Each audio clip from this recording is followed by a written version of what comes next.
Good morning students, we come back to our online classes. बेटा आज से फिर हम अपनी ऑनलाइन क्लासेस स्टार्ट कर रहे हैं। ठीक है, हमने एक्सरसाइज 1.5 तक कंप्लीट कर लिया था। अब हमें पढ़ना था रेशनलाइजेशन ऑफ द डिनोमिनेटर, जो हम आज से पढ़ना स्टार्ट करेंगे। रेशनलाइजेशन ऑफ द डिनोमिनेटर याद है बेटा आपको? रेशनल और इरेशनल नंबर अभी इस चैप्टर में हमने पढ़ा था हमारे प्रीवियस लेक्चर्स में। अगर आपको याद नहीं हो तो अपनी पुरानी वीडियोस आप देख लें, ठीक है, और उसको समझ लें। रेशनलाइजेशन ऑफ द डिनोमिनेटर मतलब डिनोमिनेटर को रेशनल बनाना। तो ये कहाँ होगा? जहां पर डिनोमिनेटर इरेशनल होगा, जैसे 1/√2। √2 इज ए रेशनल नंबर और ये डिनोमिनेटर में है ना? इरेशनल याद है? जब भी कोई नॉन परफेक्ट स्क्वायर रूट के अंदर होता है नंबर, तो वो इरेशनल नंबर होता है। ऐसा नॉन परफेक्ट स्क्वायर जो स्क्वायर रूट के अंदर हो, हर वो नंबर इरेशनल नंबर कहलाता है। मतलब जो परफेक्ट स्क्वायर न हो, जिसका स्क्वायर रूट न निकल के आ रहा हो, वो इरेशनल नंबर होता है। तो ये √2 is an irrational number, denominator में है। हमें इसे रेशनलाइज करना है, मतलब इसको रेशनल नंबर बनाना है। रेशनलाइजेशन ऑफ द डिनोमिनेटर का मतलब डिनोमिनेटर में जो इरेशनल नंबर आपको मिल रहा है, उस इरेशनल नंबर को आपको रेशनल बनाना है। ठीक है, तो देखो स्क्वायर रूट को हटाना, हमको यहाँ से रूट को हटाना है। √2 is an irrational number and 2 is a rational number. ठीक है, √2 एक इरेशनल नंबर है और 2 जो है वो रेशनल नंबर है। तो हम इसे कन्वर्ट करना है √2 को 2 में, इरेशनल को रेशनल में, तो वो कहलाएगा आपका रेशनलाइजेशन। चूंकि हम ये डिनोमिनेटर का कर रहे हैं, इसलिए ये प्रोसेस कहलाती है रेशनलाइजेशन ऑफ डिनोमिनेटर। अंडरस्टैंड बेटा? देखो कैसे करेंगे। आपको जब भी स्क्वायर रूट को हटाना होता है, किसी भी चीज का स्क्वायर रूट हटाना हो, तो आप उसका स्क्वायर कर दो, तो स्क्वायर से रूट कट जाता है और आपको एक परफेक्ट नंबर मिल जाता है। ठीक है, अब ये स्क्वायर से रूट क्यों कटा, इसके ये भी हम पढ़ेंगे अभी अगली एक्सरसाइज में। नेक्स्ट एक्सरसाइज जब हम एक्सपोनेंट्स एंड पावर्स पढ़ेंगे, तो हम ये पढ़ेंगे कि √2 का स्क्वायर करते हैं तो रूट क्यों हट जाता है। अंडरस्टैंड बेटा? देखो अब अगर आपको इस स्क्वायर रूट को हटाना है, तो आपको इसका स्क्वायर करना पड़ेगा। √2 में यदि मैं √2 का ही मल्टीप्लाई कर दूं, तो ये बन जाएगा √2 का स्क्वायर। ऑटोमेटिक स्क्वायर से रूट कट जाएगा और आ जाएगा हमारे पास 2। हो जाएगा इरेशनल नंबर का रेशनल में कन्वर्सेशन, इट मीन्स रेशनलाइजेशन हो जाएगा ये। तो आपको यहाँ पर यही करना है। आपको क्या करना है, यहाँ पर √2 का मल्टीप्लाई करना है। अब क्योंकि मैथमेटिक्स में हम जानते हैं कि कोई भी काम ऐसा नहीं करते जिससे कि कोई अनइवन नंबर आ जाए, अनइक्वलिटी आ जाए। इक्वलिटी बरकरार रहना चाहिए। इसके लिए हम जो काम डिनोमिनेटर में करेंगे, वही न्यूमरेटर में भी मल्टीप्लाई करेंगे। याद है ना आपको? ऊपर नीचे हम सेम नंबर से मल्टीप्लाई करते हैं, क्योंकि जब ऊपर और नीचे सेम नंबर आता है, उसका मतलब होता है 1 and 1 is the multiplicative identity. 1 का मल्टीप्लाई करने पर आइडेंटिटी पे कोई फर्क नहीं पड़ता। इसलिए हम जब भी किसी नंबर का मल्टीप्लाई करते हैं, तो ऊपर नीचे न्यूमरेटर और डिनोमिनेटर दोनों में करते हैं। हमें जरूरत है डिनोमिनेटर में करने की, लेकिन चूंकि हमें मल्टीप्लिकेटिव आइडेंटिटी को बरकरार रखना है, हमें इसका मल्टीप्लिकेशन इक्विवेलेंट बनाना है, इसलिए जिस चीज का मल्टीप्लाई हमने नीचे करा, उसका ही हम ऊपर भी करेंगे। जब हम √2 का √2 में मल्टीप्लाई कर देंगे, तो ये रेशनलाइज हो जाएगा। इट मीन्स √2 का स्क्वायर बन जाएगा और डिनोमिनेटर में से रूट हट जाएगा। ठीक है, √2 का स्क्वायर हो गया और डिनोमिनेटर में से क्या हुआ? रूट हट गया। It means irrational number rational में कन्वर्ट हो गया, रेशनलाइज हो गया। अब ऊपर क्या होगा? √2 1 जा √2, √2 1 जा √2। तो आपका 1/√2 इज इक्विवेलेंट टू √2/2 हो गया। ये रेशनलाइजेशन ऑफ द डिनोमिनेटर और इक्विवेलेंट भी है। इक्वल टू का साइन है, मतलब दोनों इक्विवेलेंट नंबर है। ठीक है, और डिनोमिनेटर रेशनलाइज हो गया, रेशनल नंबर में कन्वर्ट हो गया। तो this process is known as the rationalization of the denominator. ठीक है, आपको कुछ नहीं करना है, आपको सिर्फ यही करना है, जो भी इरेशनल नंबर है उसे स्क्वायर में कन्वर्ट करना है। तो अगर आपके पास एक सिंगल नंबर है, √2, √3, √7, जो भी नंबर है आपके पास ऐसा, अगर एक ही नंबर है तो आप उसका उसमें मल्टीप्लाई कर दो तो ऑटोमेटिक आपको स्क्वायर मिल जाएगा, और स्क्वायर से रूट जब हट जाएगा, कट जाएगा, तो आपको एक परफेक्ट रेशनल नंबर मिल जाएगा।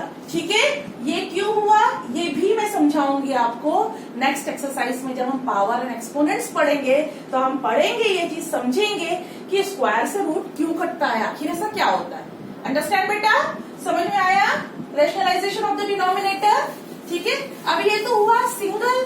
यदि आपके डिनोमिनेटर में सिर्फ एक ही टर्म है, √2 है, √3 है, √7 है, √11 है, सिर्फ वन टर्म है, तो कोई प्रॉब्लम नहीं है। 1/√7 है यदि, तो रेशनलाइज करने के लिए आप √7/√7 से मल्टीप्लाई कर देंगे इसका, तो ये हो जाएगा आपका √7/7, √7 × √7 7 हो जाएगा, स्क्वायर से रूट कट जाएगा। 1/√5 है यदि आपके पास, तो आप इसको √5/√5 से मल्टीप्लाई कर देंगे, तो ये आपका आ जाएगा √5/5।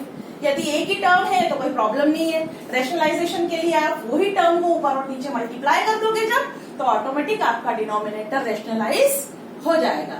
अंडरस्टैंड बेटा, समझ में आया।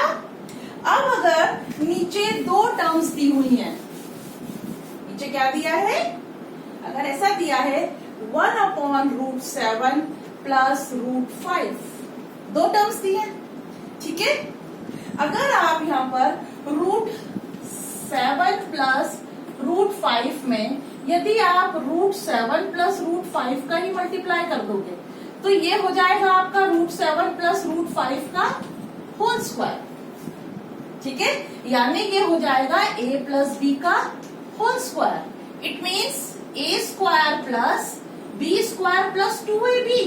यहाँ पर कहीं ना कहीं वापस से रूट रहेगा डिनोमिनेटर में, तो वो डिनोमिनेटर में से जब रूट हटेगा ही नहीं तो रेशनलाइज कैसे होगा। इसलिए इसका ये तरीका बिल्कुल नहीं होगा कि जो है उसी से मल्टीप्लाई करो। ठीक है, आपको यहाँ पर क्या करना होगा, देखो आपके पास a + b नीचे है, आपको चाहिए a² और b²। ठीक है, a का भी स्क्वायर करना है आपको, √7 का भी स्क्वायर करना है और √5 का भी स्क्वायर करना है। जब आप a + b में a - b का मल्टीप्लाई करते हो तो आपको मिलता है a² - b²। ठीक है, बात समझ में आ रही है। जब दो टर्म्स है आपके पास, अगर a + b है तो आप उसमें a - b का मल्टीप्लाई कर दो, आपको a² और b² मिल जाएगा, स्क्वायर से रूट कट जाएगा और हमारा जो रेशनलाइजेशन है वो कंप्लीट हो जाएगा। ठीक है, अगर आपके पास a - b वाली टर्म है तो आप a + b से मल्टीप्लाई कर दो, जो भी टर्म है उसका साइन चेंज करके उसी से मल्टीप्लाई कर दो, तो आपको a² - b², मतलब दोनों टर्म्स का स्क्वायर मिल जाएगा जो हमें चाहिए। अंडरस्टैंड बेटा, समझ में आ रहा है ना। तो जब दो टर्म्स होंगी तो हमें क्या करना है, सेम टर्म का ऊपर नीचे मल्टीप्लाई करना है विथ साइन चेंज। ये जो बीच में साइन है इसे चेंज करके, अगर आपके पास √7 + √5 है तो √7 - √5 और √7 - √5 का ऊपर नीचे मल्टीप्लाई करना है। a + b दिया है तो a - b से मल्टीप्लाई करना है ताकि दोनों टर्म्स का स्क्वायर हमें मिल सके। ठीक है, रूट को हटाने का तरीका वही है कि उसका स्क्वायर कर दिया जाए। ठीक है बेटे, तो यहाँ पर हमें, अगर हमारे पास a + b है तो हम a - b से मल्टीप्लाई करेंगे, यदि नीचे करेंगे तो ऊपर भी करेंगे, because 1 is the multiplicative identity. हमें आइडेंटिटी में फर्क नहीं चाहिए, हम इक्विवेलेंट टर्म्स ही निकालते हैं मैथमेटिक्स में। ठीक है, तो ऊपर जब हम 1 से मल्टीप्लाई करेंगे तो हमें मिलेगा √7 - √5 और नीचे आपके पास आ जाएगा a + b, a - b मतलब a² - b²। अंडरस्टैंड बेटा, a² - b²। अब आपको √7 का स्क्वायर और √5 का स्क्वायर मिल गया जो चाहिए था हमें। देखो जब आप इसे सॉल्व करोगे तो √7 - √5 अपॉन √7 का स्क्वायर 7 माइनस √5 का स्क्वायर 5, आपको मिल जाएगा √7 माइनस √5 अपॉन 7 माइनस 5 2 हो गया। डिनोमिनेटर कन्वर्ट हो गया रेशनल नंबर में। This is known as the rationalization of denominator. This process is known as rationalization of denominator. इसी प्रोसेस को रेशनलाइजेशन कहते हैं। ठीक है, जो इरेशनल नंबर है उसे रेशनल में कन्वर्ट करना। आगे बात समझ में? अगर दो टर्म्स है नीचे तो बीच का साइन चेंज करके ऊपर नीचे मल्टीप्लाई कर देंगे तो रेशनलाइजेशन हो जाएगा। अगर एक ही टर्म है आपके पास तो सेम टर्म से आप ऊपर नीचे मल्टीप्लाई कर दोगे तो रेशनलाइजेशन ऑफ डिनोमिनेटर हो जाएगा। आर यू अंडरस्टैंड इट बेटा? आपको समझ में आ गया रेशनलाइजेशन? अब इसी प्रोसेस से रिलेटेड आपका लास्ट क्वेश्चन है एक्सरसाइज 1.5 का।